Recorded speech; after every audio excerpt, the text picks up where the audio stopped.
Good morning. This is KELOLAND On the Go with all you need to know in news and weather as you start your day. One person has died in a motorcycle crash last night in Sioux Falls. Officers responded around midnight to West 95th Street and Southwestern Avenue. The motorcycle had been occupied by a 30-year-old man and a 29-year-old woman. The motorcycle failed to negotiate the roundabout and crashed. The woman died at the hospital. Speed and alcohol are still being investigated as potential contributing factors. We have additional details on the deadly crash that left one woman dead in Turner County. According to the Department of Public Safety, on Saturday, just after 11 a.m., a woman driving an SUV was going south on Highway 19A and was turning left when a truck going north failed to stop at the stop sign and the two collided. Officials say both cars went into the ditch and the woman making the left turn died, and the other driver has injuries. Officials say the woman who died was from Laurel, Nebraska. Law enforcement from several agencies in western South Dakota and Wyoming were able to find a 13-year-old girl yesterday morning they believe was abducted by a registered sex offender. According to the Meade County Sheriff's Office, the girl was noted missing around 7:30 a.m. from rural Meade County. Just hours later, the suspect who law enforcement believe abducted her was caught by law enforcement in Wyoming and found the girl. Officials say the suspect will remain in custody in Wyoming as multiple charges are likely, as well as additional charges due to having active warrants in Nebraska.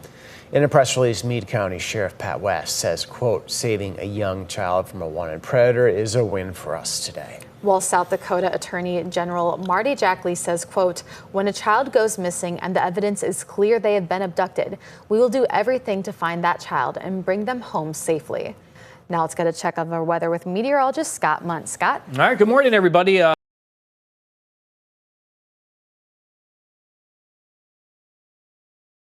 KELOLAND, an increase in cloud cover as we go through the afternoon can lead to a couple of scattered showers or even some thunder showers in south central and southeastern KELOLAND. That will happen late this afternoon heading into this evening. Brian will have more details on your forecast coming up.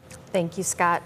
With the traditional pheasant opener kicking off this past weekend, the sponsor of a new South Dakota law allowing for fluorescent pink hunting gear is encouraging people to wear some, even though it's not required.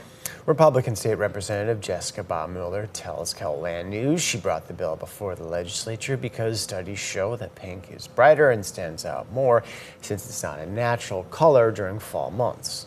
You can hear more from her about why pink is a safer hunting fashion option in this story by Jacob Newton on KELOLAND.com.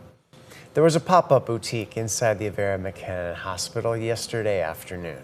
The event, which was called Tiny Treasures, allowed for families in the NICU to get clothes for their babies that arrived a little sooner than they expected.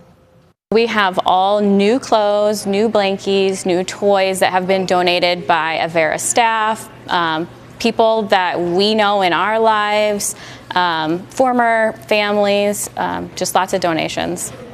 Other items available included children's books and swaddles. The Denny Sanford Premier Center announced on Saturday that the Pink concert has been postponed. Mayor Paul Tenhaken says they are already working on an alternative date and that if you have already purchased tickets, they will be honored at the makeup concert.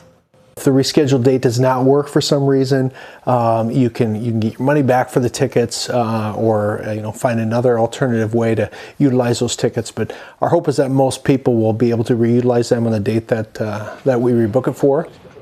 The postponement will also affect Pink's concerts in Lincoln, Milwaukee, and That's a look at some of our top stories. Now let's get one final look at our weather with meteorologist Brian Karstens.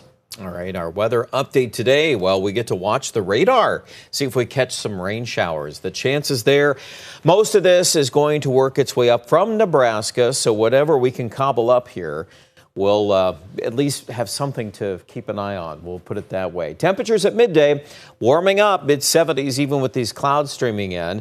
And I do expect those clouds will be thicker today than yesterday, so that does limit some of our temperature potential. But when you look at the weather maps here going into the rest of the day, we are expecting here in the forecast, obviously, temperature-wise into the low 80s in southeastern KELOLAND. Now, my question is, Do we end up with some rainfall this evening? Well, Yankton to Sioux Falls, it's showing up as a chance of showers, isolated thunder with that. I would not be overly bullish on that, but I do think at least it's showing up and it's worth our attention. So give that a little bit of light there. Otherwise, for tomorrow, cold front on the move from the west, and that will obviously be changing our weather conditions here with a cold front, northwest winds. It starts to cool off into western South Dakota. And yeah, as we get along here in the forecast, it looks like temperature-wise, we will start cooling by midweek, likely into the 60s. And by the way, our forecast here for Thursday may start to feature a little bit more rain. It's a possibility. We'll see how this thing comes together. You can see our first cold front Tuesday morning in northwestern KELOLAND. So that'll come through with northwest winds, stronger in the afternoon.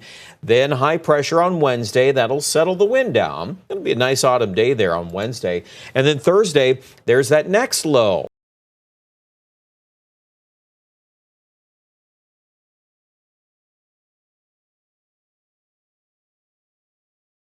That in the forecast. All right, let's take a look at the details here for today. We're going to top out, it looks like mainly here into the 80s in the southeast. Right now, we're starting off our morning in the 60s, and we are expecting those numbers to climb quite a bit here later this afternoon with that partial sunshine. Mid-70s likely in Rapid City. Forecast for tonight, we're going to drop down in the mid-50s in Brookings and also in Huron. Tomorrow, well, cooling off in northwest South Dakota. 60 our high in Buffalo, 64 in Mobridge with the wind. Sioux Falls will start seeing some of the wind. And then the 7-day forecast in the 60s for Wednesday, Thursday, Friday. The weekend outlook at this point is dry. Temperatures should be above the averages for this time of the year. And it looks like Aberdeen in the Northeast will also stay above normal most of the 7-day forecast.